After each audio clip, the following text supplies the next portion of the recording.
merci beaucoup. Une petite précision, toutes les conférences et notamment celles-ci seront enregistrées et vous pourrez les réécouter à l'envi sur le site internet dans quelques semaines, le site internet du Salon Micro-Entreprise. Donc, merci beaucoup d'être là. Sur scène avec moi, 6 entrepreneurs qui ont en commun une chose. Ils ont tous entrepris par passion. Ils nous raconteront quelle est cette passion, comment est-ce qu'ils ont eu le déclic et quel est leur moteur pour continuer chaque jour à avancer. Avant de vous les présenter, j'ai le plaisir d'accueillir sur scène Monsieur Christian Sauter, président de France Active.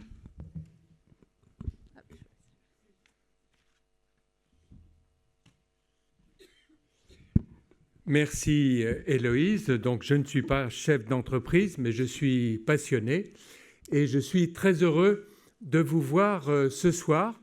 En venant dans le métro, je lisais la presse économique avec des tas de nouvelles complètement déprimantes du style « La croissance mondiale se ralentit, la Chine fera moins de 7%, le Brésil, la Russie sont en berne ». Et je me disais vraiment que la macroéconomie est triste. Et depuis que je suis rentré dans ce salon, et c'est le 3e forum auquel je participe, eh bien, j'ai vraiment le sentiment que l'économie d'entreprise est joyeuse. Et je pense que si l'économie d'entreprise est joyeuse, c'est parce qu'elle est parcourue de passion, de projets, d'optimisme, de force tranquille. Et donc, je venais vous dire en introduction que nous sommes dans une période de renaissance. Renaissance parce que nous voyons surgir à France Active. Alors, un mot sur France Active, c'est un réseau qui accompagne et finance des créateurs d'entreprises et des entreprises solidaires. Nous avons accompagné et financé 7000 entreprises l'an dernier, ce qui représente environ 33 000 emplois. Et donc, nous sommes au contact de chefs d'entreprise dont certains d'entre eux sont passés par une période difficile de non-emploi. Donc, ce que nous voyons, c'est qu'il y a de nouveaux entrepreneurs, une nouvelle génération d'entrepreneurs qui se lève. Ce sont des jeunes des quartiers réputés difficiles.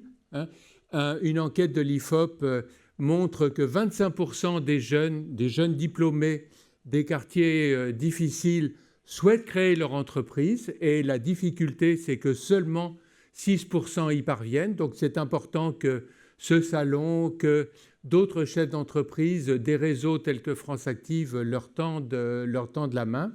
Les femmes, le gouvernement a fixé comme objectif de passer de 33 à 40% de femmes créatrices d'entreprises. Et nous, à France Active, mais nous ne sommes pas les seuls, nous sommes déjà à 45% de créatrices. Donc, mesdemoiselles et mesdames, de l'audace, il y a des personnes, des réseaux, il y a des dispositifs financiers particuliers pour vous soutenir. Et il y a les seniors, de très nombreux cadres qui, à 50 ans, sont remerciés par des grandes entreprises et qui peuvent engager une nouvelle carrière, soit en créant leur propre entreprise, soit en reprenant une entreprise existante. Donc, de nouveaux entrepreneurs, de nouveaux territoires aussi. J'ai fait allusion au quartier dit de politique de la ville. C'est un peu du jargon, mais ce sont des quartiers où il y a beaucoup d'énergie entrepreneuriale qui est en train d'apparaître. Il y a aussi, nous y travaillons dans le domaine agri-rural, c'est-à-dire à la frontière de la ville et de la campagne. Il y a toute une renaissance d'activités qui se fait avec de nouveaux entrepreneurs. Et puis, il y a aussi de nouvelles zones de renaissance là où l'industrie a beaucoup souffert. Et enfin, troisième nouveauté, il y a des nouveaux secteurs dans lesquels on peut se lancer, dans lesquels il y a de la croissance. Il y a évidemment tout ce qui touche à l'économie de la connaissance, aux nouvelles technologies. On aura quelques beaux exemples tout à l'heure à la tribune. Mais il y a aussi des services à la personne, par exemple ce que les anglo-saxons appellent des silver industries, c'est-à-dire des secteurs d'aide aux personnes âgées ou très âgées qui ont tout un pouvoir d'achat, qui ont toute une demande nouvelle, et de très nombreuses entreprises se créent pour leur donner un coup de main.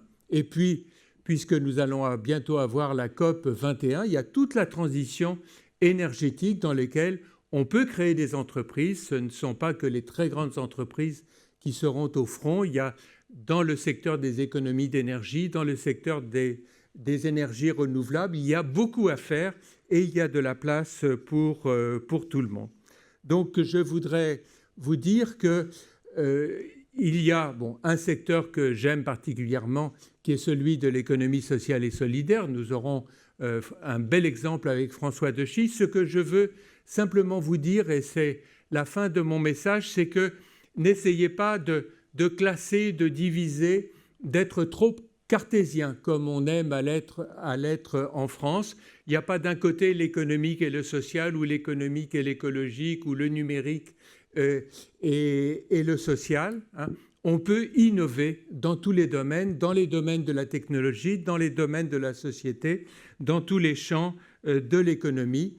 Et je pense que le message que je veux vous délivrer, c'est que vous allez entendre des témoignages tout à fait remarquables. Eh bien, sachez, et peut-être c'est une question qu'ils auront la possibilité d'aborder, c'est qu'on va plus loin, on va plus vite, on est plus fort comme créateur d'entreprise si on est accompagné par des gens d'expérience, par des réseaux qui sont à votre disposition.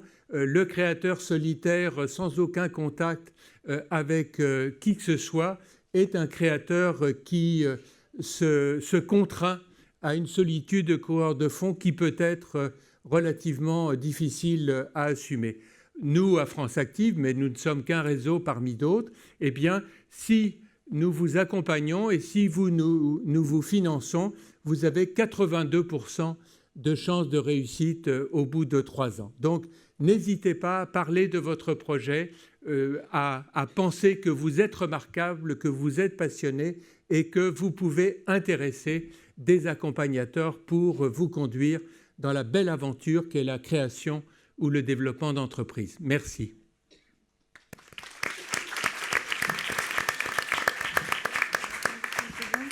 Alors, avant de commencer, un petit tour de table. Donc, on va commencer par vous, Monsieur Patrick Joly. Vous avez créé en 1975 le journal de particulier à particulier avant de prendre la présidence de ce qui allait devenir le premier groupe immobilier de France, de particulier à particulier. Vous êtes également fan de feux d'artifice et du coup, vous avez créé le plus grand feu d'artifice d'Europe, le grand feu de Saint-Cloud, peut-être même du monde. Et à côté de ça, vous trouvez le temps d'écrire des livres et vous avez publié aux éditions d'Organisation, créé son entreprise pour la première fois. Bref, on l'aura compris, plutôt que la réflexion, vous préférez l'action, vous nous raconterez votre moteur. À vos côtés, Michel Vernet. Michel Vernet, bonjour. Vous êtes médaillé au concours Lépine en 2008. Vous avez fondé tenreve.com. C'est une plateforme sur laquelle vous vendez vos inventions. Vous nous en parlerez également. Vous avez atteint en 2014 300 000 euros de chiffre d'affaires pour un bénéfice net de 42 000 euros. Pardon. Il y a quelques mois, nous vous avons découvert sur notre petit écran parce que vous avez participé à l'émission de télé-réalité The Island. Vous nous raconterez pourquoi est-ce que vous y avez participé et qu'est-ce que cette aventure vous a apporté. À vos côtés encore, Marion Excofond, bonjour. Vous êtes designer industriel et cofondatrice avec votre compagnon de Tiwal. Alors Tiwal, c'est une société qui est basée à Vannes et qui conçoit des petits voiliers biplaces et gonflables qui ont la particularité que dégonflés, on peut les prendre dans notre sac. Vous nous direz pourquoi est-ce que vous vous êtes lancé dans cette aventure entrepreneuriale qui ne doit rien au hasard parce que vous êtes une passionnée de mer. À vos côtés, Madame Stéphanie Tosi. Alors là encore, c'est une grande passion qui vous a conduit à démissionner de l'entreprise dans laquelle vous travaillez pour fonder en 2001 Carré d'artistes. Vous aviez un objectif qui était pour le moins ambitieux, c'était démocratiser l'art contemporain. 14 ans plus aujourd'hui, vous êtes à la tête d'un réseau de 30 boutiques et vous gérez 600 artistes. Vous nous direz comment 14 ans plus tard, vous gardez la même énergie et l'envie de vos débuts. Monsieur Alexandre Vogue, alors... Vous êtes en pleine préparation là, pour les Jeux Olympiques de 2016. Vous êtes athlète d'escrime et vous avez également fondé, après vos études d'HEC, le groupe ILOU, plateforme Internet de location entre particuliers de toutes sortes d'objets. Vous êtes aussi candidat à l'émission de télé-réalité, vous aussi, The Apprentice 2015. Vous nous dévoilerez aussi les secrets d'une telle énergie. Tout au bout, j'ai le plaisir d'accueillir Monsieur Dechy. Monsieur Dechy, vous êtes président de la SAS Baluchon à table citoyen, basée à Romainville, au cœur de la cité Marcel Cachin.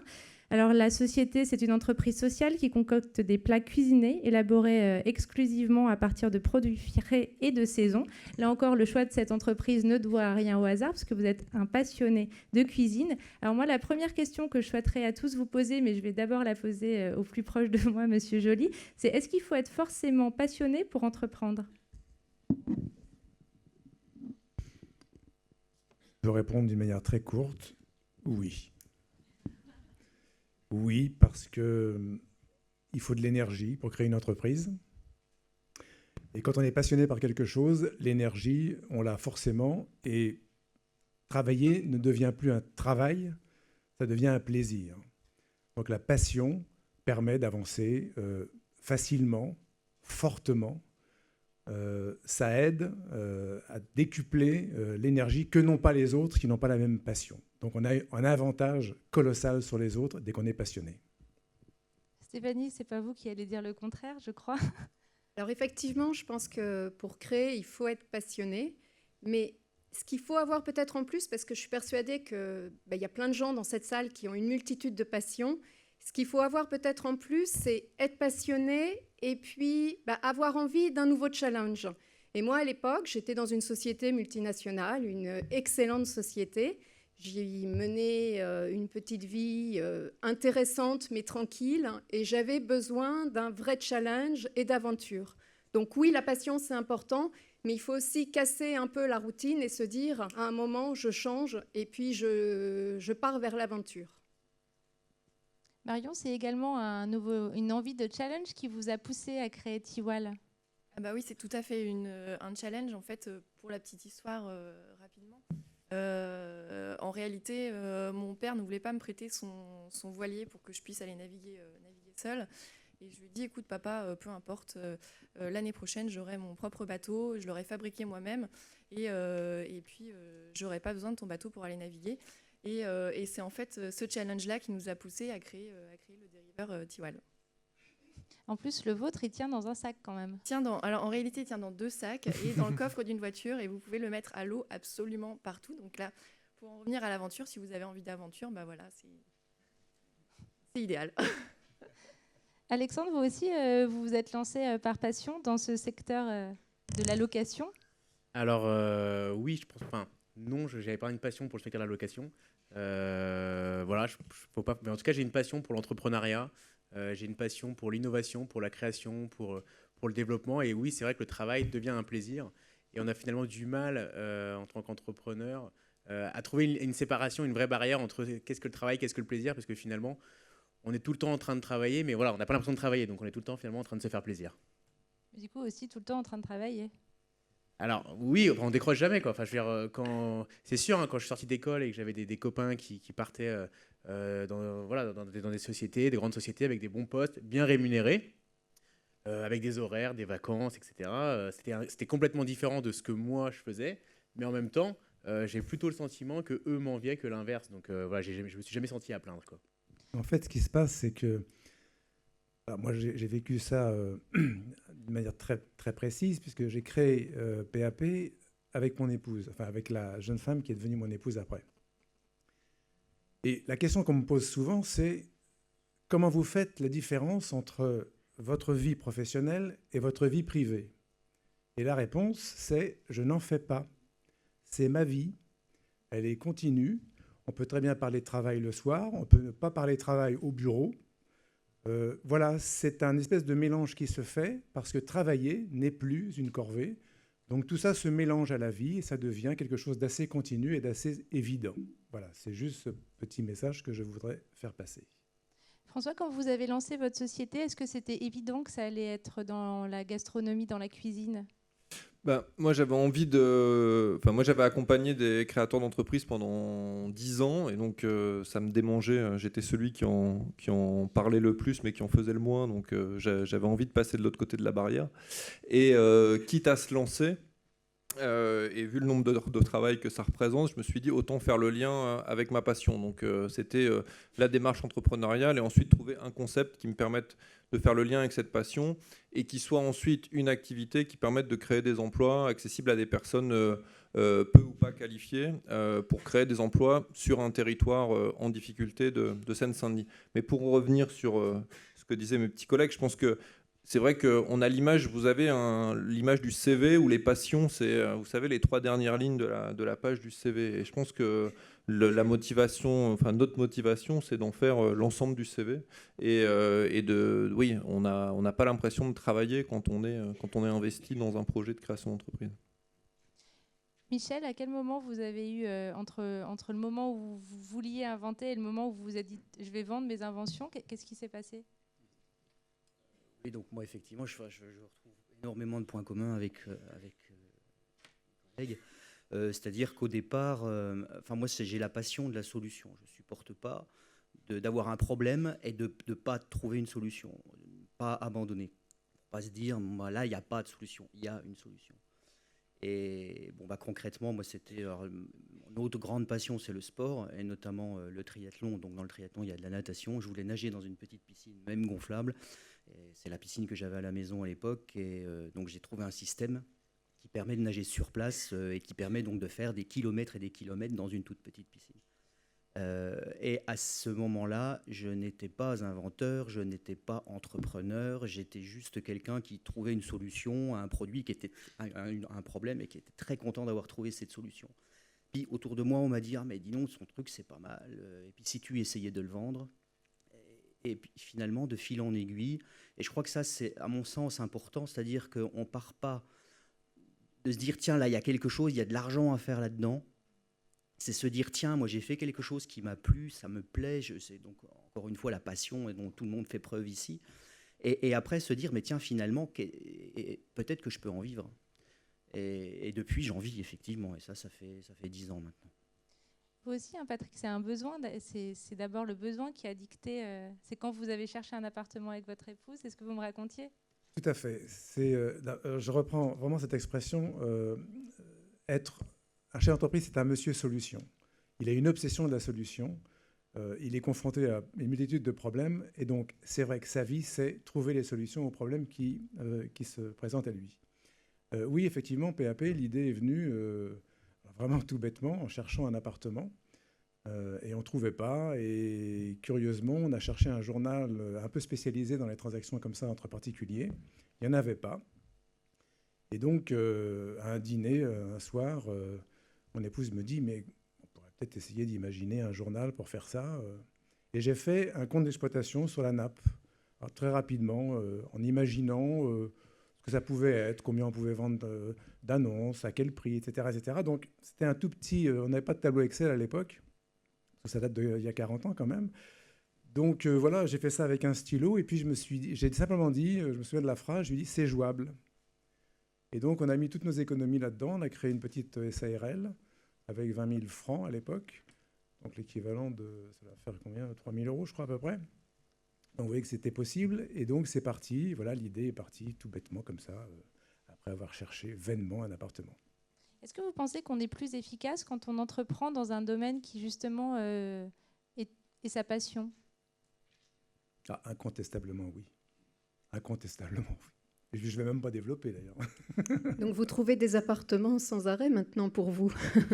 Eh bien c'est ce que tout le monde croit, mais non, pas du tout, parce que d'abord je suis parfaitement bien logé, donc je ne passe pas mon temps à chercher, et curieusement, je vais vous dire, pas mal de personnes de mes relations me demandent le service justement de leur trouver un logement en prenant les annonces avant. Je m'y suis toujours refusé. Je fais passer mes clients avant cette espèce de piston que je ne supporte pas. Voilà. Donc je ne me suis jamais servi avant. Mes clients se sont toujours servis avant moi. Et je trouve que c'est quand même la moindre des choses quand on crée une entreprise. Voilà. On ne pourra pas vous acheter alors, hein ? Non.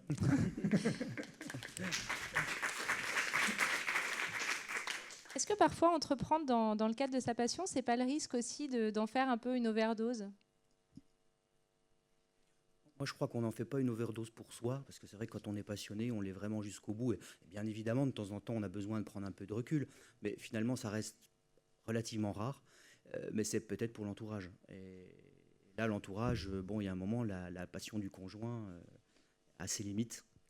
Et là, je dirais qu'il faut quand même essayer de temps en temps de faire la séparation, même si je comprends tout à fait ce que disait Patrick, voilà, où effectivement il y a un mélange, obligatoirement un mélange des deux, mais je crois que la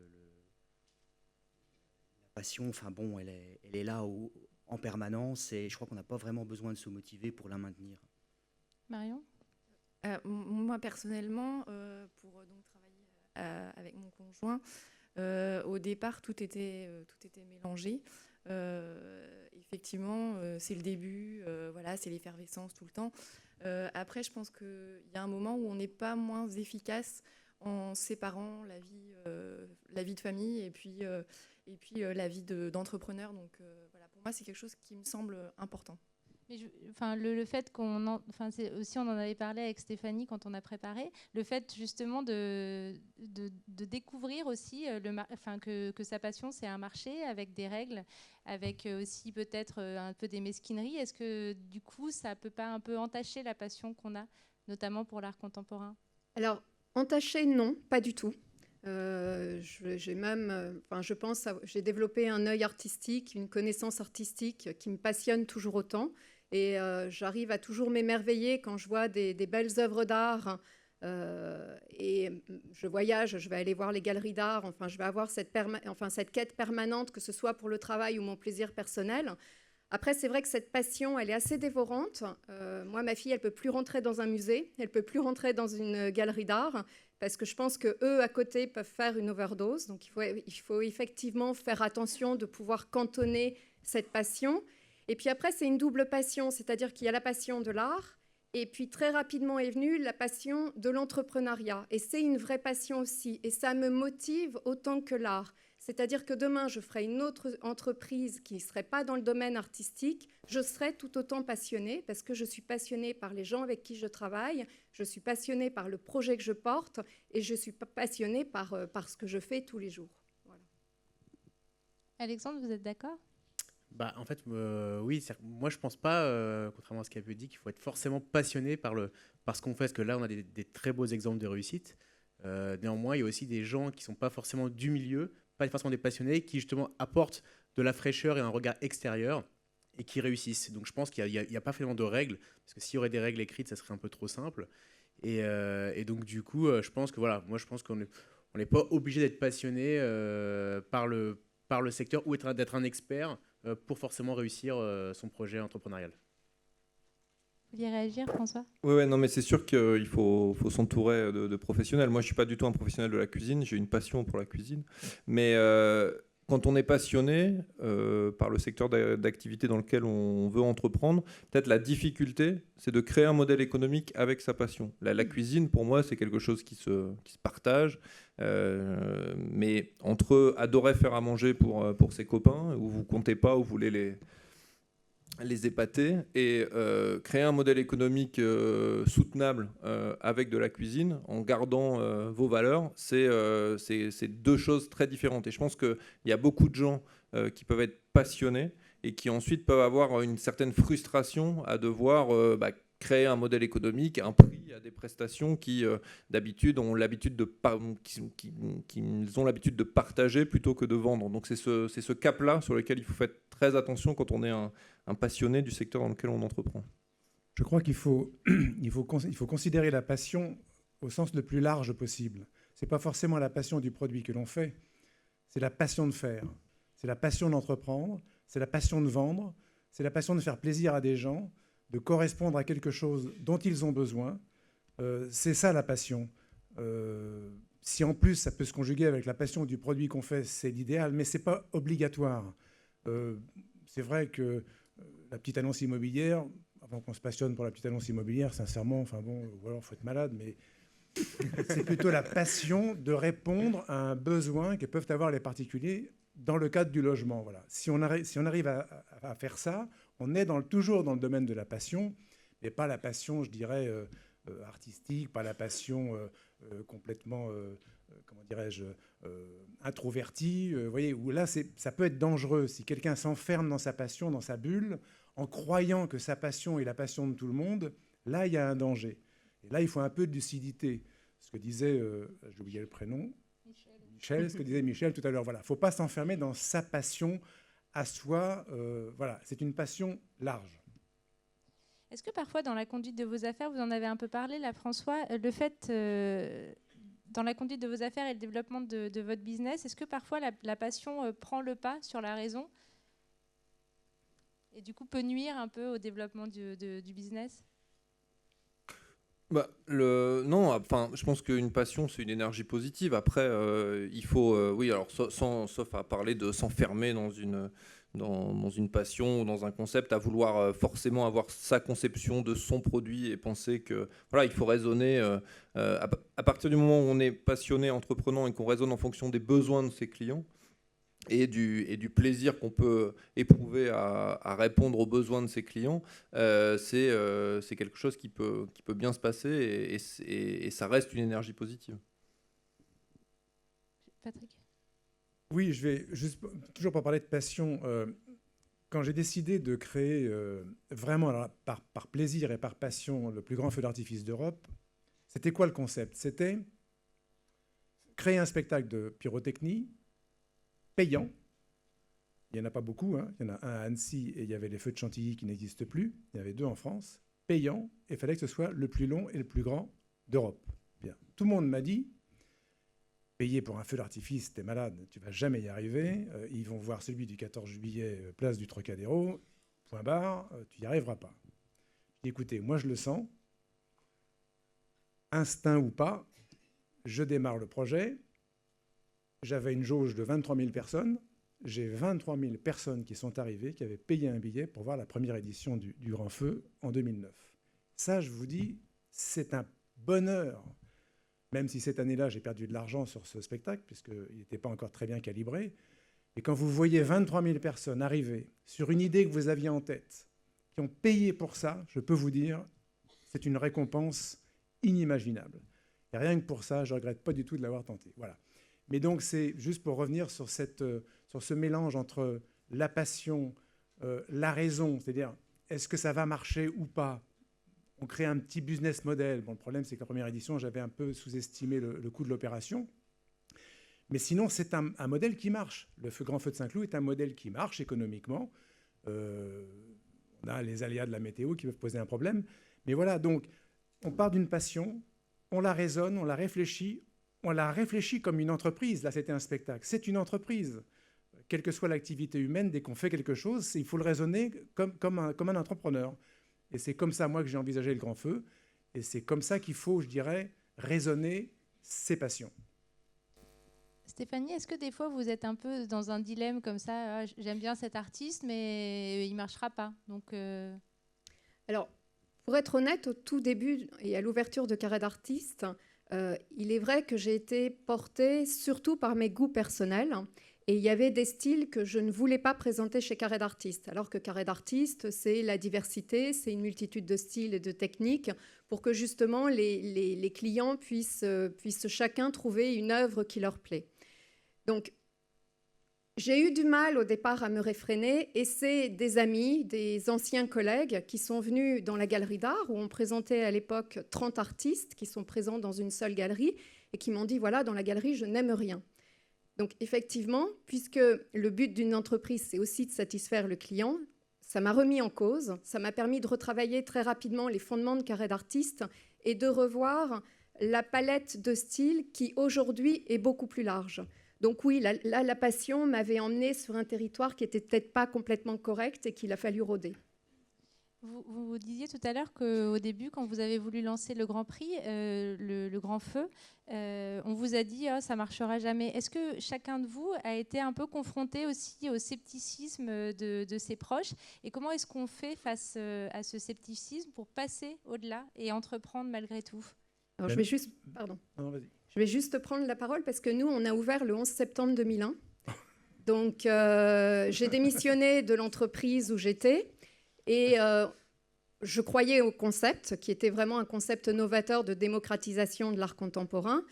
Et c'est vrai que quand on a ouvert le 11 septembre, il y avait du monde ce jour-là. C'était une journée qui était tout à fait correcte pour un premier jour d'ouverture. Et le lendemain, on a fait 0. L'après-lendemain, on a fait 0. Et à ce moment-là, on n'avait pas encore conscience de la portée économique du 11 septembre 2001. Et donc, j'ai remis en cause beaucoup le concept. Alors, au final, ça a été plutôt bon pour Carré d'Artistes, puisque ça m'a permis de revoir un certain nombre de choses et de travailler la communication, tout ce qui s'ensuit. Mais c'est vrai que les gens m'avaient dit « mais tu n'aurais jamais dû démissionner, tu vois, ça ne marche pas ». Et donc, ça a été très, très difficile. J'ai même eu le directeur des ressources humaines de la société où j'étais, qui est venu dans la galerie en me disant « Stéphanie, il faut peut-être que tu reviennes ». Mais je me suis accrochée et on réussit.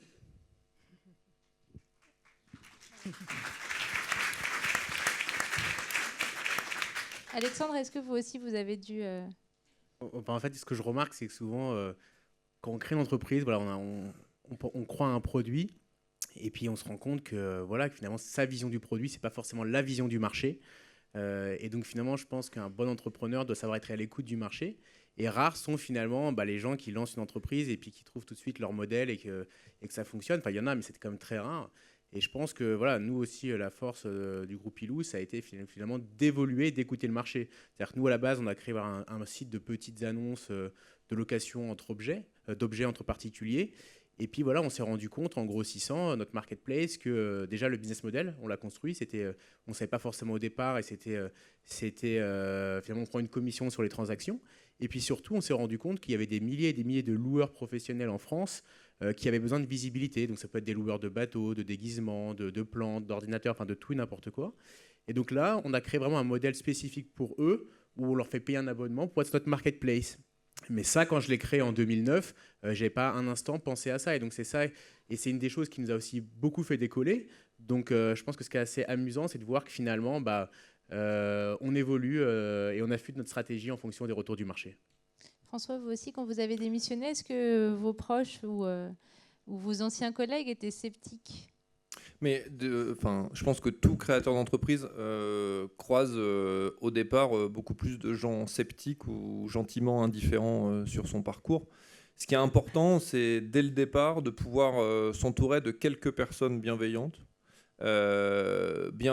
mais qui n'hésitent pas à vous mettre la balle au mur, à vous remettre en question, mais avec qui vous allez pouvoir partager vos doutes, vos peurs, vos angoisses, autant que vos passions, et de limiter vos épanchements sur vos doutes et vos peurs à ce petit cercle. Et pour tout le reste, toujours un énorme sourire, une énorme niaque. Tout va bien, tout va bien, tout va bien. Tous les gens qui, à un moment donné, peuvent vous accompagner sur votre parcours, peuvent vous donner un coup de pouce sur votre parcours, ils ont envie, ils ne vont pas le faire par pitié, ils vont le faire par envie. Donc vos doutes, vous les gardez avec un petit cercle de personnes qui vont vous mettre balle au mur et qui vont vous, à la fois pouvoir vous réconforter ou des fois vous mettre un gros seau d'eau froide si vous partez dans des directions qui paraissent complètement à côté de la plaque. Et je pense sur le reste, il faut garder le sourire en toutes circonstances. L'autre élément, pour rebondir sur ce que tu disais, c'est effectivement, vous allez démarrer sur une idée, peut-être sur une idée très innovante, sur laquelle il n'y a pas de marché. Nous, c'était notre cas, on a démarré, on a un concept... de dîner baluchon, c'est de la livraison au bureau, de dîner à emporter chez soi. On n'a pas de concurrent. Alors, c'est super de ne pas avoir de concurrent, mais ça veut dire qu'il n'y a pas de marché non plus. Quand vous arrivez, c'est un marché que vous créez, vous êtes le seul, c'est super. Donc vous avez mais en même temps, quand il n'y a pas de marché, ça prend souvent plus de temps que prévu. Et nous, aujourd'hui, cette activité, elle marche très bien, mais si on était resté uniquement sur cette activité, on n'aurait pas tenu les 2 premières années. Donc en fait, aujourd'hui, on a diversifié nos activités, mais aussi grâce au retour client. C'est-à-dire que c'est des clients hyper contents de cette première offre qui nous ont amenés à nous positionner sur du B2B, sur des prestations peut-être plus traditionnelles, mais qu'on a approché de manière assez innovante. Donc voilà, faut vraiment rester à l'écoute de ces clients et avoir suffisamment de BFR, enfin en tout cas de trésorerie, en tout cas de prévoir le coût au démarrage pour pouvoir repositionner votre concept et pas être tout de suite étranglé par un repositionnement. Alors, à propos des avis négatifs que vous pouvez rencontrer, auprès de vos amis ou de vos proches, s'il y a une phrase que vous allez entendre, qui est une des phrases les plus stupides que je connaisse, c'est, à propos d'une idée que vous exposez, c'est la suivante: si c'était une bonne idée, ça existerait déjà. C'est vrai. Marion, est-ce que votre père était sceptique et est-ce qu'il était le seul? Alors, lui, il a été sceptique déjà au départ quand je lui ai dit que j'allais dessiner et fabriquer mon propre bateau. Et après, je dirais que c'est de challenge en challenge. En fait, je me suis gonflée d'énergie. Le challenge suivant, c'était celui de dire bon, bah, maintenant, qu'est-ce qu'on fait de ce bateau? À l'époque, c'était juste un dessin sur une feuille. Il y avait un vague prototype qui marchait pas très, très, très bien. Et donc, qu'est-ce qu'on fait de ce bateau? Et donc, l'idée, ça a été de le présenter à différents fabricants dans le monde du nautisme, donc de le présenter à un salon nautique, de rencontrer ces personnes-là qui, elles, au fur et à mesure, ne voulaient pas, on a découvert qu'elles ne voulaient pas du projet pour cette raison-là.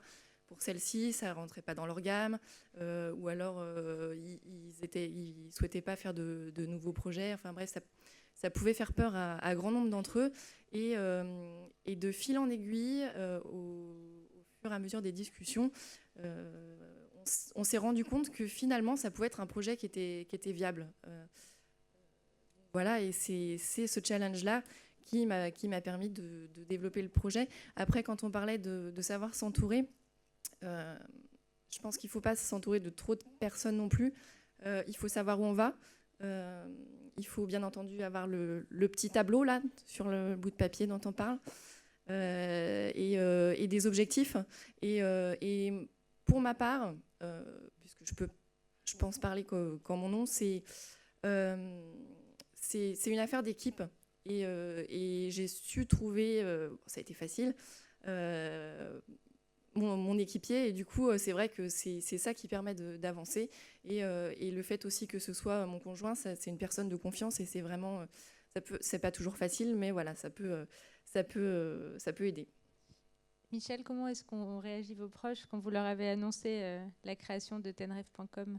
Oui, moi c'est vrai que je voudrais faire peut-être une espèce de résumé de ce qui se dit depuis 10 minutes. On était parti, je crois, sur le fait que les passions peuvent déborder, et finalement on se lance dans une passion, et sans trop savoir où ça va amener. Et finalement, moi, je me rends compte, quand j'essaie de réfléchir et de conceptualiser un peu ce que je fais, que c'est effectivement ce que je fais.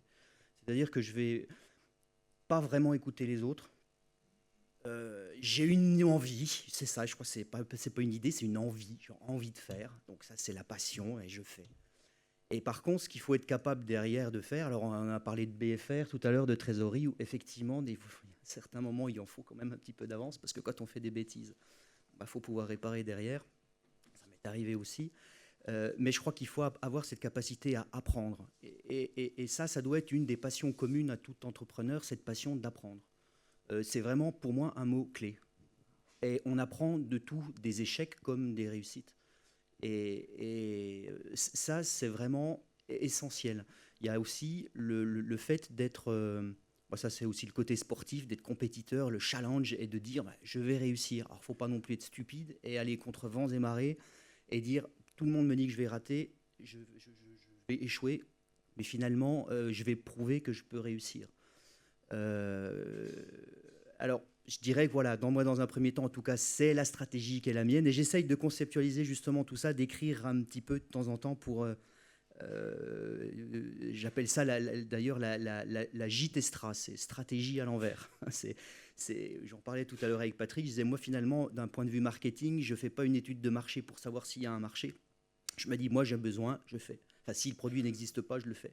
Et si c'est comme vous savez le gamin à l'école, on m'a toujours dit mais pose ta question, n'aie pas peur de poser ta question, parce que si toi tu as une question à poser, il y a certainement plein d'autres personnes qui ont la même question à poser et qui n'osent pas la poser. Et là c'est un peu la même chose, je me dis tiens, si moi j'ai besoin d'un produit, il n'existe pas, il y a certainement d'autres personnes qui en ont besoin. Alors après c'est sûr qu'il faut rester aussi dans un business model relativement restreint, où si on a besoin après de produire des millions de pièces, c'est clair qu'il ne faut pas non plus s'engager dans n'importe quoi, il faut faire attention. Mais donc il y a avant tout cette passion, il y a ensuite tous ces échos qu'on a de partout, et là c'est clair, on l'a tous vécu, on a eu une majorité, c'est bien plus de 50% des personnes qui nous entourent, qui nous disent oh là là, N'y va surtout pas, j'y crois pas une seule seconde, ça va pas marcher, ça c'est sûr. Et finalement, je crois qu'avec du bon sens et puis des fois, parfois de reculer, moi j'ai lancé des violons végétaux. J'adore le violon parce que je trouve que c'est un produit qui est, j'en joue très mal, mais qui est très photogénique. Enfin, j'aime ce produit. J'ai lancé, je me suis dit, qu'est-ce que je pourrais faire? Tiens, j'ai quelque chose de sympa et j'ai créé les violons végétaux. C'est des violons en bois brut que je teins avec des plantes. Alors, tout bêtement, je frotte avec de la menthe, donc c'est très artisanal, c'est très bucolique, c'est assez rigolo. Et ça n'a pas marché du tout. C'était un flop total. Mais je me suis fait plaisir. Je me suis fait plaisir et j'ai appris de cet échec. Je me suis dit, bon, là, voilà, tu t'es fait plaisir, tu pensais que ça allait marcher, puis ça n'a pas marché du tout. Pourquoi ça n'a pas marché? Qu'est-ce qu'il faudrait modifier? Est-ce que c'est jouable ou pas? Et après, se poser les questions. C'est sûr que si j'avais investi des dizaines de milliers d'euros là-dedans avant, bon, je m'en serais peut-être mordu les doigts, ça n'a pas été le cas, mais j'ai quand même investi quelques milliers d'euros quand même. On pouvait jouer avec quand même, non? Ah oui, bien sûr. Quand même. C'était des vrais violons. Justement, je pense que le problème là, c'est qu'ils sont quand même un peu chers, parce qu'au niveau main d'œuvre, j'y passe tellement de temps que c'est des œuvres d'art. Il faudrait peut-être que je... Oui, Voilà. Vous n'en aurez pas besoin pour votre groupe de rock. Ah non, non, j'ai de la guitare, moi. Parce que Monsieur Joly a aussi un groupe de rock. Vous aussi, parce que Stéphanie en parlait, au début, on recadre aussi, on voit que ça ne marche pas, donc il faut recadrer. Vous aussi, au début, vous avez dû recadrer votre business model. Vous n'étiez pas parti dans cette idée. Oui, le business plan de PAP n'était pas du tout celui auquel nous sommes arrivés. Il avait un financement qui n'était pas du tout celui d'aujourd'hui. Voilà, donc effectivement, il faut être à l'écoute. Il faut être à l'écoute de ses clients. Dès que quelque chose ne marche pas, il faut essayer de comprendre pourquoi. Ça rejoint tout ce qu'on a dit jusqu'ici. Il faut trouver une solution au problème. Voilà, et il faut réessayer un truc. Puis à un moment donné, vous sentez que la mayonnaise prend. Voilà. Et alors avec PAP, pendant 8 mois, on a cherché, on perdait de l'argent. Et puis à un moment donné, ça y est, on a passé le cap et on arrivait à gagner un petit peu de sous. Voilà. Puis après, on a capitalisé. On avait un avantage aussi, et ça, je rebondis sur ce qui a été dit par François tout à l'heure, c'est que PAP avait un énorme avantage économique, c'est que PAP fonctionne avec un BFR négatif. Voilà. Ça aide. Alexandre, vous êtes aussi... Alors, ce qui est intéressant dans votre parcours aussi, c'est que vous êtes tous multi-passionnés. C'est-à-dire que vous avez plusieurs passions. Donc moi, ce que j'aimerais savoir, c'est comment une passion nourrit l'autre. Alors Alexandre, vous, je le disais tout à l'heure, vous vous préparez pour les Jeux Olympiques de Rio en 2016. Comment est-ce que cette passion-là nourrit votre aventure entrepreneuriale ? Alors c'est vrai que moi j'ai toujours eu un double projet sportif, entrepreneur, sportif étudiant plus jeune, puisque je fais de l'escrime à haut niveau d'équipe d'Israël, et j'ai la double nationalité. Et donc voilà, c'est vrai que du coup j'ai une vie bien remplie, puisque entre les entraînements, les compétitions, après il faut savoir que je suis sur un sport qui n'est pas non plus professionnel, comme peut l'être le football. Donc du coup, de toute façon, moi il n'y a jamais été question finalement de faire que ça. Au contraire, c'était plutôt c'est pas un loisir, parce que c'est du haut niveau, mais en tout cas c'est plutôt un à côté par rapport à mon travail finalement. Donc les deux ont toujours été conciliés. Après, je pense que clairement, il y a des grandes similitudes entre les deux univers, et l'un et de l'autre inversement. Enfin, je peux donner quelques exemples, mais évidemment, voilà, on parlait d'apprendre de ses réussites et de ses échecs, et je me rends compte que finalement, en tout cas dans le sport et même dans l'entrepreneuriat, finalement, on retient beaucoup plus de ses échecs, de ses défaites. Voilà, parce que ça marque plus. Je pense que voilà, j'ai un esprit de compétition qui est voilà, avec de l'éthique certes, mais en tout cas un esprit de compétition, toujours vouloir gagner, être numéro 1. Donc ça, je pense que c'est important à la fois dans le sport et dans le monde des affaires. Je pense que j'ai une bonne gestion du stress, des événements importants. Et puis je suis quelqu'un de très réactif. Et enfin, je dirais que voilà, j'aime bien anticiper. Quand je fais de l'escrime, voilà, il faut toujours anticiper son adversaire. Est-ce qu'il va reculer? Est-ce qu'il va avancer? Quel type d'attaque ou de défense il va faire? Finalement, dans le business, c'est pareil. Vous allez tout simplement devoir anticiper finalement le marché, les clients, les adversaires. Donc, c'est des qualités, je pense, qui sont communes à ces deux univers. Michel, est-ce que votre passion pour le triathlon, il me semble, c'est ça? Vous l'avez dit tout à l'heure. Est-ce que ça vous aide dans la conduite quotidienne de votre entreprise? Oui, beaucoup. Effectivement, bon, moi, dans le triathlon, il y a 3 épreuves. C'est natation, vélo, course à pied. Et ça fait partie du personnage, j'allais dire, où j'adore faire un tas de choses, si possible, à la fois. Et donc, ce qui fait qu'aujourd'hui, moi, dans l'entreprise, bah, je crée le site internet, c'est moi-même qui l'ai créé. C'est pas ce qu'on appelle un CMS, hein, c'est la création pure. Donc, tout ce qui est photo, tout ce qui est film, la totalité, quoi. Donc, dans les inventions, moi, je vais vraiment de l'idée jusqu'à la vente, en passant par la fabrication. Je fabrique pas moi-même, quoique il y a certains produits que je fabrique encore le violon. moi-même.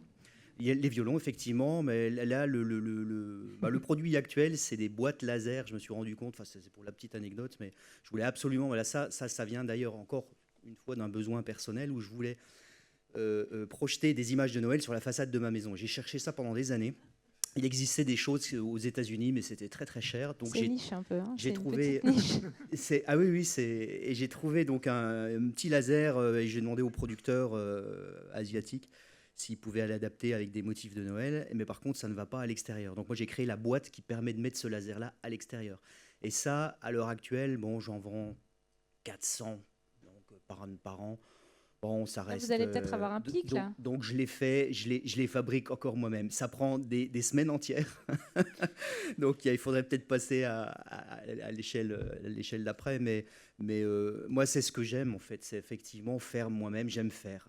C'est vrai que je ne. Et ça, c'est un problème et c'est un vrai frein pour moi. Je ne sais pas faire.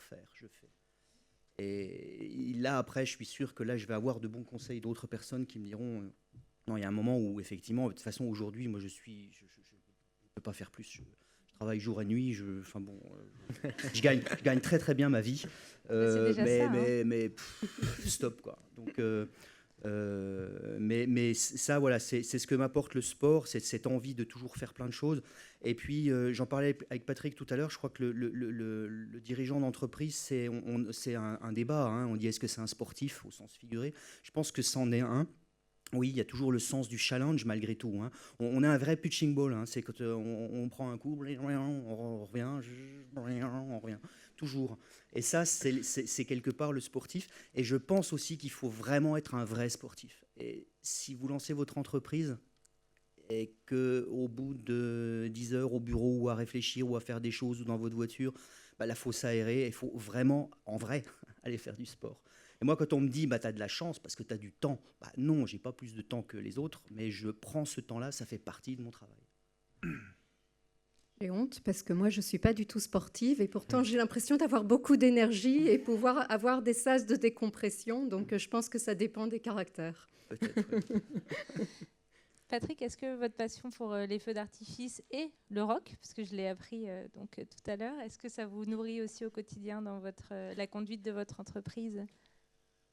Ça rythme ma vie, tout ça. Là, je vais quitter cette pièce tout à l'heure. Je pars en répétition.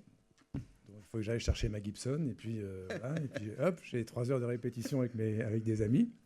C'est quand votre prochaine date là, c'est le moment. La prochaine date, j'en ai pas. Là, ce sera sans doute au Cosy Montparnasse à Paris, peut-être. Voilà. J'ai pas de date encore très fixée. Mais ça, voilà, ça. Faire plusieurs choses à la fois, oui, c'est bien. Ça rythme la vie, on change d'univers, on pense à autre chose. Donc moi, je passe mon temps à PAP, feu d'artifice, j'ai un restaurant à Paris, je fais du rock'n'roll. Enfin bon, voilà, tout ça, c'est ma vie. Voilà, ça. Et des journées de 36 heures, alors ? Non, parce qu'on s'organise. Non, on s'organise. Vous en avez un peu parlé. J'aimerais que chacun vous parliez un petit peu des échecs que vous avez, enfin peut-être du plus gros échec que vous avez dû affronter. Et comment est-ce que vous avez réussi à surpasser cet échec ? Des échecs, alors je suis convaincu qu'ici, tous, on en a eu. Moi, j'en ai eu un certain nombre, oui. J'ai lancé des produits qui n'ont pas marché. J'ai voulu lancer une confiserie. Parce que je suis un peu comme toi, Michel. Quand j'ai une idée comme ça, je me dis... en fait, il y a une confiserie qui n'existe pas à Paris. Il n'y a pas une confiserie sur Paris. À part la Tour Eiffel en chocolat, il n'y a pas un vrai truc. Bon.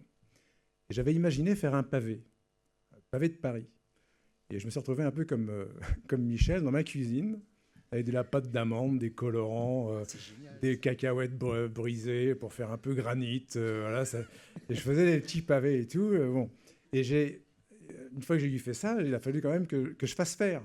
Le problème, c'est ça, trouver un confiseur qui comprend mon truc. Bon, j'en ai trouvé un, il m'a opposé plein de problèmes techniques. Mais enfin, bon, il a quand même accepté de m'en faire un petit peu. J'ai commercialiser ça, mais c'était tellement l'enfer. Commercialiser ça chez les boulangeries, c'était l'enfer. Bon, j'ai arrêté. Mais j'ai pas dit mon dernier mot. Je crois que je vais reprendre de la pâte d'amande, je vais recommencer. Et peut-être que je vais les faire moi-même, quoi. Alors, vous voyez, c'est très simple, hein, c'est pâte d'amande, un colorant gris, un noir. Juste, faut trouver la bonne dose. Vous mettez dedans des cacahuètes grillées, vous voyez, bien concassées, ça fait un peu granit. Vous faites un petit cube avec ça, voilà, vous mettez ça dans un petit papier, vous vendez ça, le pavé de Paris. Moi, je trouve que c'était un bon concept. Bon, maintenant, voilà, je sais pas. Mais vous l'avez déposé parce que là. Oui, j'ai les marques. J'ai Ah, déposé. vous avez J'ai déjà- les marques. J'ai les marques. Ouais, Non, mais faut pas croire. Hein. Mais si ça intéresse quelqu'un, il vient de me voir. Bon, à bon entendeur alors. Michel, Je sais pas, échec comme ça. à part le violon peut-être. Oui, Oui. ouais, mais ça reste modeste. Hein, c'est quelque chose de gros, je sais pas. Par contre, au niveau les difficultés, surmonter les difficultés, je dois avouer que le pire que je peux rencontrer pratiquement au quotidien, c'est les questions administratives. J'importe aussi pas mal de choses, et notamment les douanes. C'est terrible. Et dans certaines, enfin, alors je vais en arriver tout de suite là où je veux en venir, c'est qu'on a besoin d'un jeu de fonctionnement, c'est-à-dire que d'avoir des règles auxquelles on doit appliquer en fermant les yeux, en disant la règle c'est ça, je fais comme on me dit de faire. Je ne suis pas certain qu'on puisse vraiment progresser et mener une entreprise à son terme si on respecte les règles comme ça à la lettre. Et je pense qu'il faut se ménager une espèce de jeu de fonctionnement parce que quand on tombe là-dedans, c'est terrible. Et ça m'est arrivé avec un produit donc, en provenance d'Asie où la douane, mais à chaque fois que je produisais des documents, la douane me disait, pour schématiser à peine, c'était là, il manque une virgule, votre document n'est pas conforme. Et ça, c'est terrible, terrible, terrible. Mais là, c'est pas vraiment un échec en l'occurrence. Quelque part, si, parce que j'ai eu de la marchandise qui a été détruite pour ça. Donc, j'en avais gros sur le cœur. Parce que quand vous c'est tellement de travail, tellement de trouver un marché, vous inventez un produit, c'est des centaines d'heures. Et finalement, quand ça arrive, on vous dit, bah non, monsieur, là, il y a quelque chose qui n'est pas conforme, on détruit la marchandise. Ça a été vraiment difficile à vivre. Maintenant, moi, j'ai appris, comme je le disais tout à l'heure, j'ai appris et maintenant, je ne me fais plus avoir. Je sais comment faire, mais je me suis, on va dire, il faut se créer cette espèce de jeu de fonctionnement qui va faire que si on part comme entrepreneur en disant, moi, je vais appliquer à la lettre tout ce qui est écrit, j'y crois pas, moi, si vous voulez. Il faut prendre un peu de recul par rapport à ça. Et je connais des gens qui disent, bah non, moi, je peux pas faire ça parce que, tiens, d'ailleurs, ma première idée qui date d'il y a une bonne quinzaine d'années, c'était aussi dans le domaine de la cuisine où je voulais, puis c'est très à la mode maintenant, lancer mes propres confitures du jardin, parce que j'en fais beaucoup aujourd'hui, confitures de coin, etc. Et je voulais lancer ça et on m'a dit à l'époque, mais oh là là là là, monsieur, vous n'y pensez pas, mais les mesures d'hygiène, etc., etc. Donc à l'époque, je n'avais pas cet état d'esprit que j'ai aujourd'hui. Je me suis dit, ah bon, c'est impossible, donc je ne fais pas. Voilà. Et c'est dommage. Eh ben, ça va peut-être revenir, là, les confitures. En plus, c'est très à la mode. Marion? Alors moi, mon premier échec, c'est quand j'ai commencé dans la vie professionnelle, que j'ai été intégrée dans une entreprise de design, une super entreprise dans laquelle il y avait un atelier. Alors, ma passion, c'est également tout ce qui est prototypage, fabrication. Le premier prototype, c'est effectivement moi qui l'ai fait de mes mains, aidé par certains amis. Et donc ça, c'était absolument génial pour moi de rentrer dans cette entreprise. Et je me suis rendu compte que pour moi, c'était impossible de travailler pour quelqu'un. Donc, je me suis servi de cette expérience comme un tremplin. J'ai donc monté mon entreprise Excofond Design. Et là, second échec, c'est, je pense que voilà, il suffit pas d'avoir une passion, il suffit pas d'avoir des idées.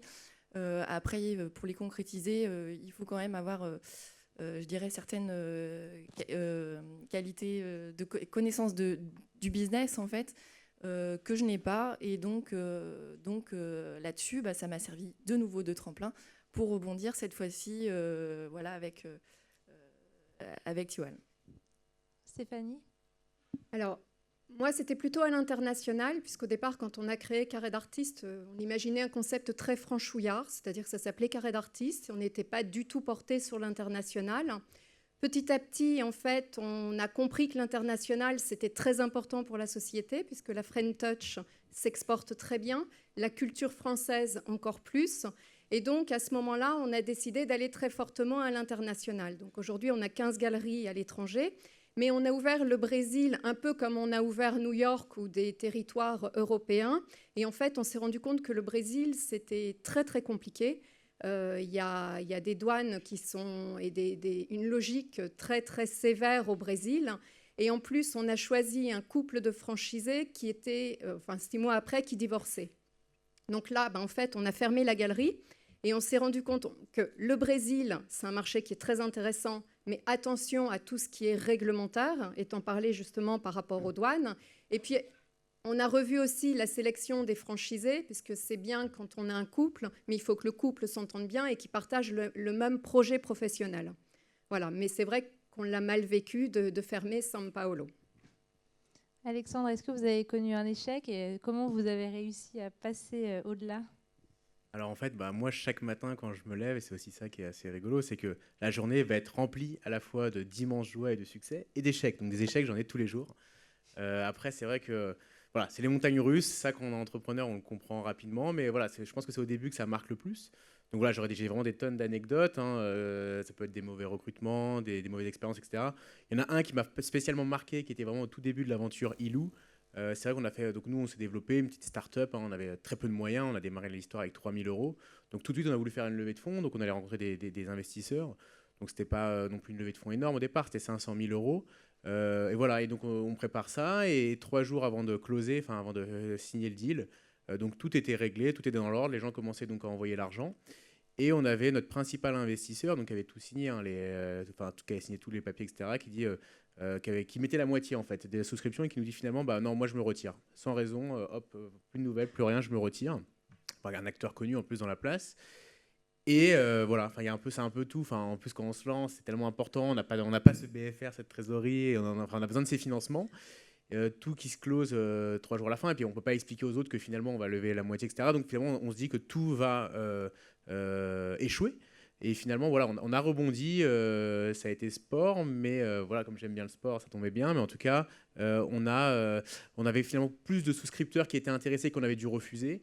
Donc entre ceux-là et ceux qu'on a réussi à récupérer en dernière minute, on a réussi finalement à faire dans les 3 jours. Mais en tout cas, c'est sûr que ça a été compliqué et une bonne expérience. Il faut avoir les nerfs solides alors. Bien accroché. Toujours, tous les jours. De toute façon, je pense que c'est ça qui fait la force à nous 6 et puis à tous ceux qui entreprennent, quoi. François, est-ce que vous aussi, vous avez une expérience comme ça? Non, oui, des échecs, on en a tous les jours. Il y a les échecs qui permettent de ne pas se relever, donc ceux-là, il faut les éviter. Et ensuite, il y a les échecs qui permettent d'apprendre, de tâtonner, de remonter. Nous, quand on s'est lancé, c'est vrai que les études de marché, il faut toujours les faire pour savoir où on va, mais il faut surtout confronter son produit à la réalité du marché pour re-questionner son étude de marché. Nous, quand on a démarré, quand on a démarré sur le concept du dîner livré au bureau à emporter chez soi, l'idée c'était de permettre à des cadres ou des salariés de grandes entreprises confrontés à des temps de travail élevés, des temps de transport élevés, de pouvoir, en sortant du boulot, récupérer un dîner ultra frais et le ramener chez eux pour le déguster en solo, en amoureux, en famille. Donc on a fait ce concept, on a réuni des panels en prenant des copains de copains pour leur présenter le concept. Présenter le concept à nos panels, on avait 150% de réussite, tout le monde adorait le concept. En plus, on a une dimension de création d'emplois et pour des personnes en difficulté. Donc voilà, tout le monde adorait. Et ensuite, on s'est confronté à la réalité. Et on avait un modèle économique au départ où on se dit, quand on arrive sur un site, les gens commandent sur Internet nos dîners et ensuite on crée une permanence, c'est-à-dire un bonhomme baluchon à la sortie de l'entreprise qui va remettre les dîners. Et donc notre modèle économique supposait qu'on puisse financer une permanence avec un bonhomme qui puisse... Et donc quand on s'est lancé sur notre premier site pilote, premier site test, on s'est rendu compte qu'on avait une très forte adhésion, la même qu'à nos panels, c'est-à-dire que sur les 700 salariés du site, 600 s'étaient inscrits à la newsletter pour recevoir les menus. Mais entre l'adhésion au concept et la carte bleue, il y a un pas qui est assez grand, et on s'est rendu compte que à la première semaine, la deuxième semaine, que la troisième semaine, que notre modèle économique avec un bonhomme qui attendait pendant 2 heures tous les jours pour remettre les baluchons, ça ne fonctionnerait pas. Et donc économiquement, on a perdu de l'argent pendant 3 mois. Et ensuite, on s'est recreusé la tête. En plus, ça posait plein de problèmes parce que nous, on s'était dit benoîtement, dans les grandes entreprises, ils travaillent beaucoup, ils travaillent tard, donc il faut qu'on cale notre permanence entre 17h et 20h. Et en fait, dès la première semaine, on nous a dit « mais j'aimerais bien récupérer à 16h mon dîner ». Et puis, il y en avait quand même qui, à 20h, ne pouvaient pas venir le retirer. Enfin bref, ça posait plein de problèmes logistiques. Donc, en fait, c'était un échec qui était potentiellement grave parce qu'il remettait en cause complètement le modèle économique. Et ça a permis de retravailler complètement le projet et la chaîne logistique. Et on s'est dit « ok, banco, il faut qu'on trouve une solution qui permette au client de récupérer par lui-même dans un frigo son dîner baluchon ». Et donc on a travaillé avec une autre entreprise d'insertion qui nous a inventé un frigo tout simple mais qui n'existait pas sur le marché. On a pris un frigo tout bête et on lui a mis une serrure électromagnétique avec un clavier numérique. Et aujourd'hui, quand vous commandez un dîner baluchon, si votre entreprise est desservie par l'offre baluchon, en fait, notre site internet, au moment du paiement, génère automatiquement le code qui permettra d'ouvrir le frigo. Et donc, on a comme ça complètement modifié notre modèle économique. Et du coup, sur un site, maintenant, on peut y aller pour livrer 5 baluchons et être rentable, alors que dans le précédent modèle, on ne pouvait pas l'être avec 5 baluchons.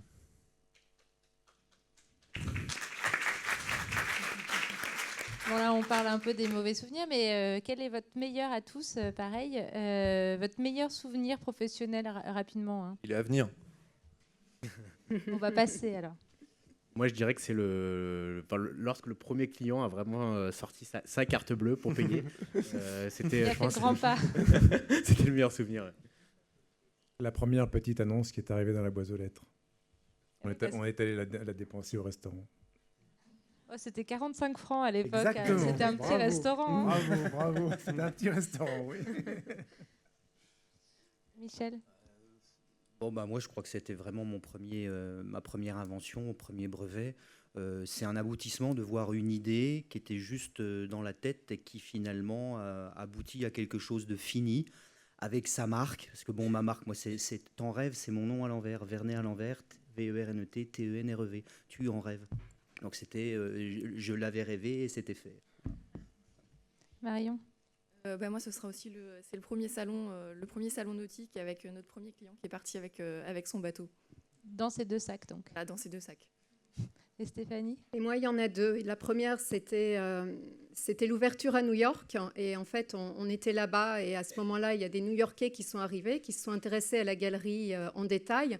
Et ils ont dit, de toute façon, il n'y a que des Français qui peuvent inventer ça. C'est absolument génial. Donc, on était très, très fiers d'être Français. Et le deuxième point, du coup, il m'échappe. Il me reviendra. Il vous reviendra.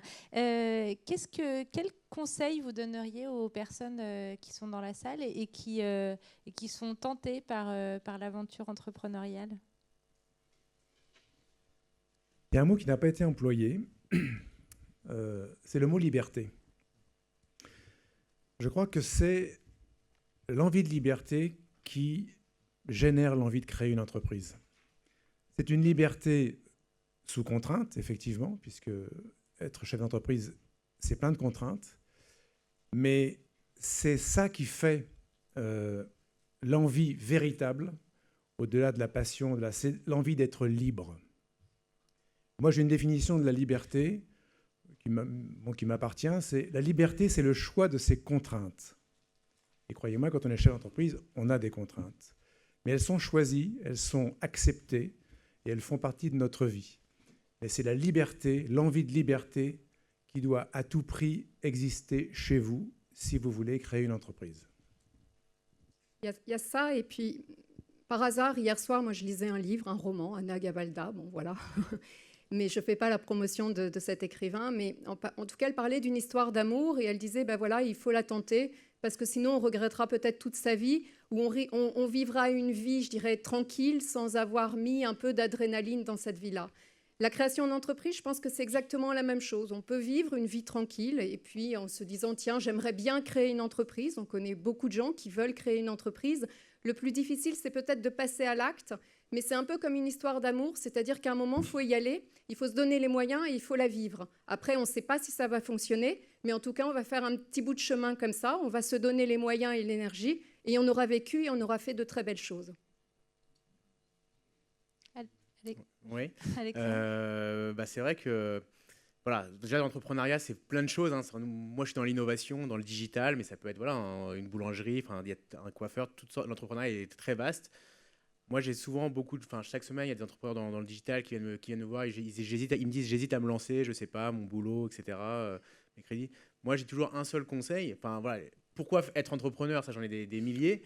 Mais finalement quand les gens hésitent, moi je dis toujours un seul conseil, ça rejoint un petit peu ce que vous disiez, c'était toujours, vous regrettez toujours plus de ne pas l'avoir fait que de l'avoir fait, quoi qu'il arrive. C'est-à-dire que, quoi qu'il arrive, il y a une expérience qui est tellement belle qu'elle soit réussie ou pas réussie, de toute façon, on regrettera beaucoup moins que de vivre avec des remords de ne pas l'avoir essayé. François ? Ouais, tout pareil.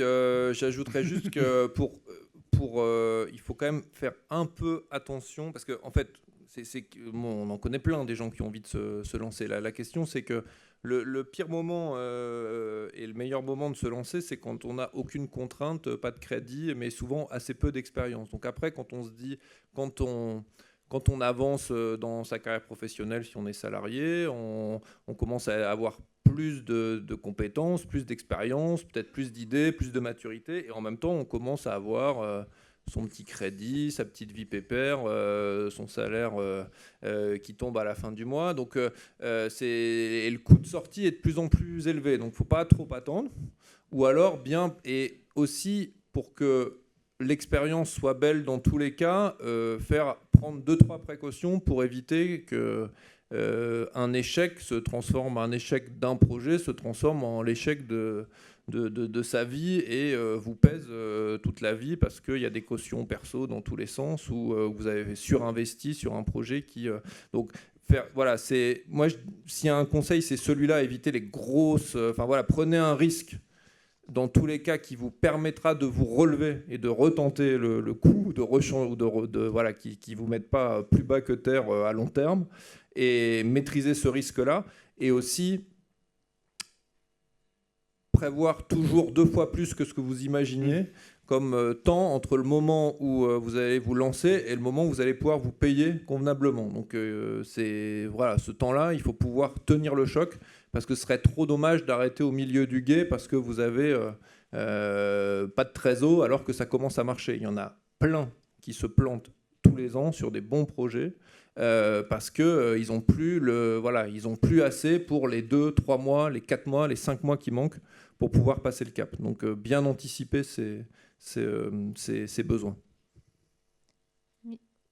Moi je dirais ayez de l'ambition, ayez beaucoup d'ambition, c'est génial, de la passion, mais aussi il faut savoir, je pense, se fixer des objectifs atteignables ou presque. Et savoir organiser son développement, pas vouloir non plus trop avoir d'un coup. Il vaut mieux se fixer un objectif précis dans le temps et même s'il est un peu fou, pas trop fou, quoi. Voilà, être je sais pas si être ça fou parle, mais pas trop. Un peu de folie, mais savoir quand même comment organiser son développement en fait, de manière précise. Une folie raisonnée alors. Oui, moi je rebondis sur le mot objectif qu'on n'a pas beaucoup utilisé là aujourd'hui. Alors des choses très concrètes, très factuelles. Au niveau objectif, moi je dirais toujours avoir, quand on fait quelque chose, d'avoir au moins 2 objectifs, pas un seul. On vient au salon ici à Paris aujourd'hui, c'est pour effectivement assister à des conférences, mais qu'est-ce que je peux venir faire d'autre ? Moi, je donne un exemple. Quand par exemple, au concours Lépine, je suis allé présenter mon produit au concours Lépine. Mais en même temps, j'avais pris ma caméra pour filmer les autres participants au concours en me disant si des fois il y a des bonnes idées, je vais pouvoir peut-être vendre ces produits-là. C'est le triathlon là qui porte. Et ça, je pense que c'est important de pas, surtout j'imagine dans les déplacements, ne pas au départ, quand on rencontre des gens qui nous paraissent formidables, on dit oh, lui il est génial, il va m'aider dans ma création, je vais aller le voir. Et on va faire 500 km, on va aller à New York, et puis finalement, on a bu un café, mais c'est tout. Et donc je pense que c'est important de se fixer, ne pas sur tous les déplacements, ne pas faire que pour une seule raison. Et puis une autre petite astuce, où moi j'ai 3 termes clés qui me caractérisent et que je me répète un petit peu tous les soirs pour savoir comment j'ai passé la journée. Premier, c'est rêver. Est-ce que j'ai rêvé? Est-ce que je me suis fait plaisir aujourd'hui? C'est un peu ça. Deuxièmement, est-ce que j'ai appris? Donc j'en ai parlé tout à l'heure et pour moi c'est vraiment fondamental d'apprendre. Ça peut être positif comme négatif. Enfin, c'est toujours positif au final, mais ça peut être avoir appris d'un échec. Apprendre. Et puis un mot qu'on employait quand même assez souvent, c'est anticiper. Aujourd'hui, quelque part au niveau du chef d'entreprise, l'anticipation, c'est un peu ce qu'on peut appeler la vision. Et un chef d'entreprise, c'est un visionnaire. Qui est quelqu'un qui n'a pas forcément, une étude de marché, elle est faite en fait pour appuyer ce que le chef d'entreprise voit. On ne fait pas une étude pour dire tiens, j'ai pas d'idée là-dessus, mais on va voir, je vais lancer une étude. Non, en gros, on connaît le résultat, on va faire l'étude et dire ah, c'est bien ce que je pensais. Donc voilà, c'est avoir ces 3 termes. Et moi, concrètement, le soir, je me dis est-ce que j'ai rêvé, est-ce que j'ai appris, et puis qu'est-ce que j'ai vu aujourd'hui pour l'avenir. Voilà. Et puis moi, je dirais que si vous démarrez petit. C'est pas la peine d'imaginer une multinationale tout de suite. Vous en êtes tout de suite, loin. disons. Voilà. 2-3 mois plus tard. Oui. Alors, on vous sent débordant d'énergie, mais j'imagine aussi quand même que vous êtes un peu comme nous tous. Des fois, vous êtes peut-être un peu fatigué. Comment est-ce que vous vous remotivez? Moi, j'écoute Rire et Chanson. 88.8, je crois. Je sais plus. Je sais pas, il est en mémoire. Là, c'est une bonne question, j'allais dire, parce que très récemment, donc lors de mon aventure, c'était sur M6 où j'ai passé avec 12 compagnons, un mois sur une île déserte à ne pas manger du tout, quasiment. Donc le but, c'était on se débrouille, voilà. Et là, j'ai atteint mes limites. Et surtout physique, alors que j'étais très loin d'imaginer ça. Je pensais au contraire que c'était moi qui allais être le plus fort, le plus costaud, j'allais diriger tout le monde, et viens là, et fais ci, et fais ça, et pas du tout. J'étais au fond du trou, et c'est grâce à l'équipe, grâce aux autres, que j'ai pu tenir le coup physiquement en tout cas. Moralement ça allait, mais physiquement c'était difficile. Et rappelez-moi la question, je ne sais plus pourquoi je dis ça. C'était comment est-ce qu'on se remotive? Voilà, et aujourd'hui, la motivation, moi je sens qu'il y a un moment quand même où, alors c'est peut-être pas encore pour tout de suite, parce que j'ai quand même encore des projets, mais il y a un moment où on se dit, tiens, la motivation, elle peut venir aussi d'autres personnes. Et aujourd'hui, je réfléchis clairement à l'embauche et avoir une vraie équipe autour de moi pour justement pouvoir avoir cette motivation-là au quotidien. Quand on est tout seul, c'est pas toujours évident. Et très clairement, moi, je vois au niveau de Carré d'Artistes, j'ai la chance en fait de travailler depuis 15 ans donc avec un associé avec qui on s'entend très très bien, qui n'est pas mon conjoint, en fait que j'ai connu professionnellement dans mon ancienne société. On s'est associés donc pour créer Carré d'Artistes. Et on sent bien qu'à un certain moment, il y en a un qui peut douter, il y en a un qui peut avoir des baisses de morale, il y en a un qui a besoin de souffler un peu, tout simplement. Et le fait de partager, le fait d'être deux et de porter le projet à deux, de challenger ensemble et de partager la même vision, sans arrêt, ça va pallier aux moments de doute ou à la baisse de motivation.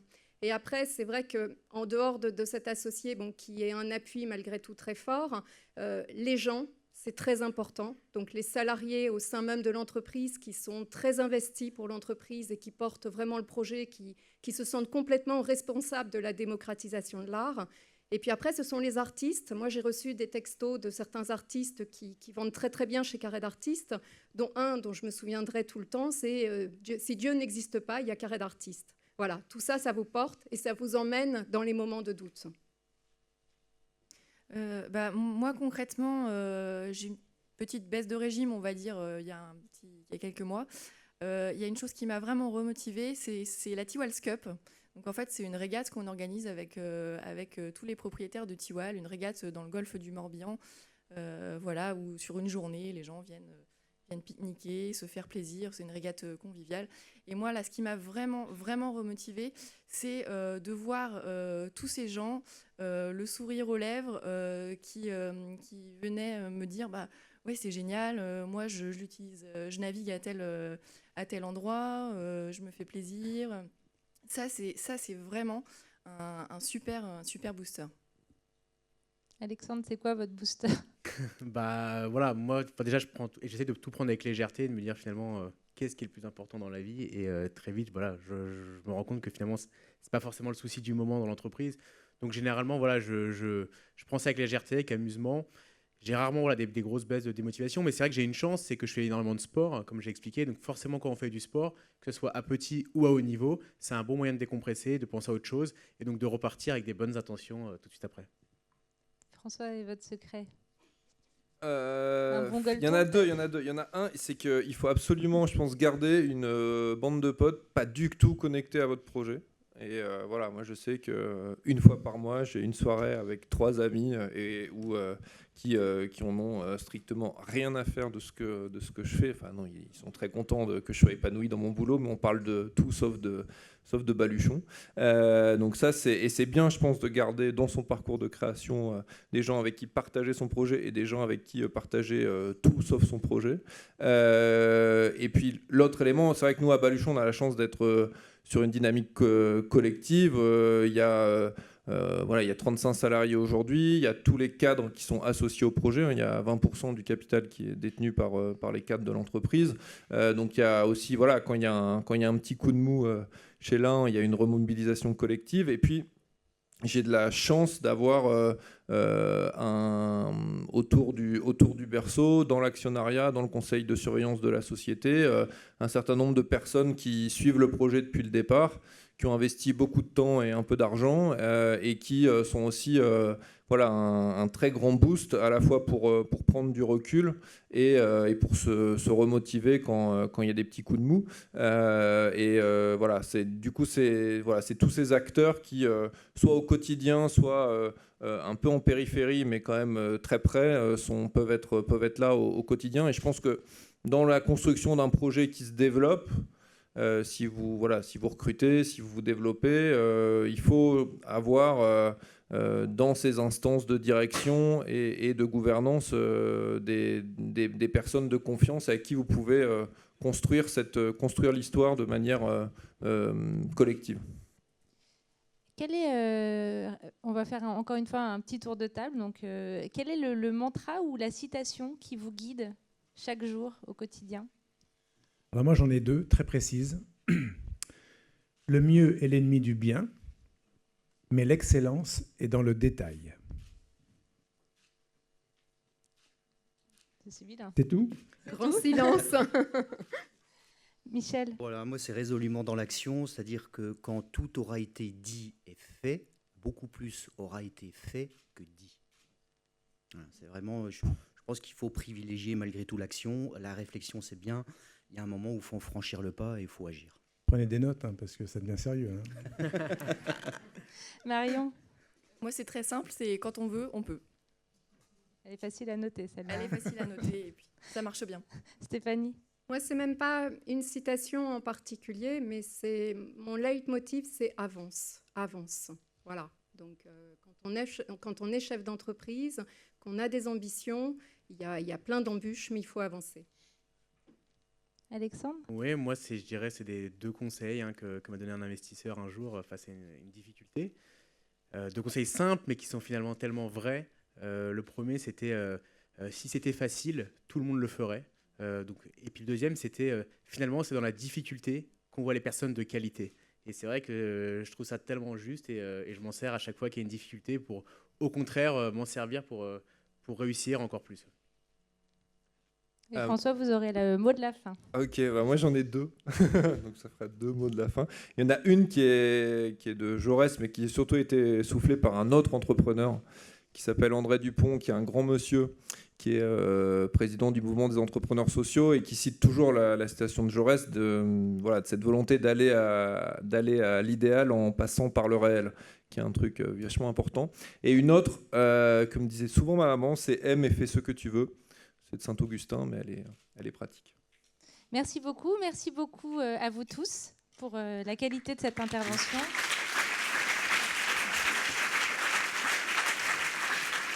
Et pour clore ce débat, j'ai le plaisir d'accueillir sur scène Madame Martine Pinville, secrétaire d'État chargée du commerce, de l'artisanat, de la consommation et de l'économie sociale et solidaire.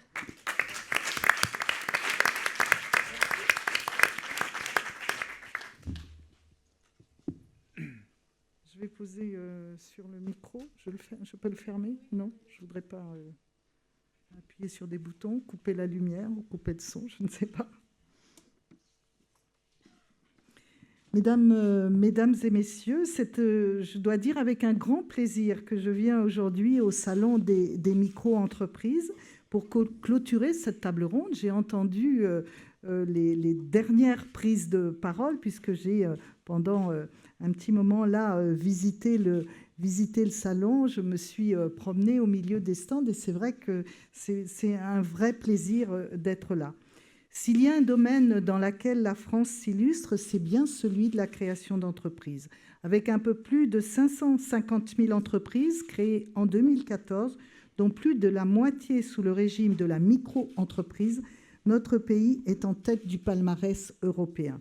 Ce résultat, nous le devons d'abord au dynamisme et à la créativité de femmes et d'hommes qui ont choisi de s'engager dans l'aventure entrepreneuriale, et nous l'avons entendu tout de suite. Une économie innovante, productive, mais qui est avant tout le fruit d'entrepreneurs qui investissent et développent des projets, raison pour laquelle le gouvernement s'est attaché dès le début du quinquennat à faire de l'entrepreneuriat un axe prioritaire de son action. Dans le prolongement des assises de l'entrepreneuriat qui ont été organisées en 2013, 10 engagements pour l'entrepreneuriat ont été pris, au nombre desquels, je voudrais en citer quelques-uns, celui de la sensibilisation de tous les jeunes à l'esprit d'initiative et d'innovation. Un certain nombre d'actions ont été menées. La facilitation de l'accès à la création d'entreprises pour tous, ou bien le soutien au rebond des entrepreneurs qui ont connu, par exemple, un échec, ou la diversification des modes de financement. Ces engagements, nous pouvons déjà en voir la concrétisation à travers différentes mesures prises pour libérer, je dirais, ce potentiel entrepreneurial.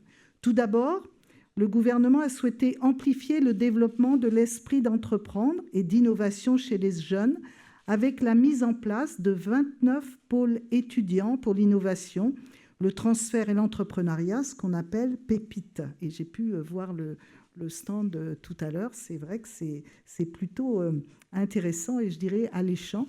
Je ne suis plus jeune, mais j'avoue que cet esprit-là est particulièrement attractif. Ce dispositif permet à tout étudiant ou jeune diplômé souhaitant être formé à l'entrepreneuriat et à l'innovation d'être accompagné et aidé en mobilisant tout un écosystème que sont les établissements d'enseignants et les acteurs économiques, les réseaux associatifs également. Les femmes, qui ne représentent en France que 30% des créateurs d'entreprises, font également l'objet d'une attention particulière. Le plan de développement de l'entrepreneuriat féminin, présenté en août 2013, ambitionne d'atteindre l'objectif des 40% de femmes entrepreneurs en 2017. Il s'articule autour de 3 axes. Sensibiliser, orienter et informer les femmes à l'entrepreneuriat, renforcer l'accompagnement des créatrices d'entreprises, faciliter l'accès des créatrices également au financement.